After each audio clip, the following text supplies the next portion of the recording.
अस्सलामुअलैकुम जी दोस्तों, एक बार फिर हम आपको लेकर आए हैं कैमरे के पीछे, बिहाइंड द कैमरा के कैमरे के पीछे क्या हो रहा है। आज हम आपको दिखाएंगे पीटीवी के ड्रामे की रिकॉर्डिंग। पीटीवी होम के ड्रामे की रिकॉर्डिंग हो रही है जिसे जनाब सोनिया इरशाद साहिबा ने डायरेक्ट किया है और इसके कैमरे पर हैं जनाब फ़र्रुख लोधी साहब, जो नहायत मेहनतकश कैमरामैन हैं।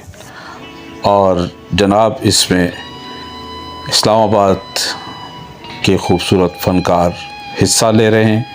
मुरीद शाह साहब नवाज़ अंजुम लाहौर से हैं और जनाब सलमान सनी साहब, महबूब जान साहब और मैं, तू, वो और तुम, ये सब इसकी कास्ट में शामिल हैं। तो एंजॉय कीजिए इसे। बहुत खूबसूरत ड्रामा, ये ड्रामा सीरीज़ है और उसका ये एक सिलसिला है जो आप इस वक्त स्क्रीन पर देख रहे हैं।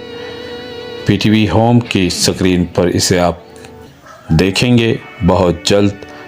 रमज़ानुल मुबारक के फ़ौरन बाद इंशाल्लाह ये ड्रामा ऑन एयर होगा, तो ज़रूर इसे एंजॉय कीजिए। बहुत शुक्रिया। चैनल को ज़रूर सब्सक्राइब कीजिए ताकि हम मज़ीद अच्छे प्रोग्राम्स इस चैनल पर आपको दिखा सकें। आपकी मोहब्बतों के मुंतज़िर रहेंगे, क्योंकि आपकी मोहब्बतों के साथ ही हम आगे बढ़ेंगे। चैनल को एक बार फिर आपसे रिक्वेस्ट है, ज़रूर सब्सक्राइब कीजिए, लाइक कीजिए। बहुत शुक्रिया आपकी मोहब्बतों का।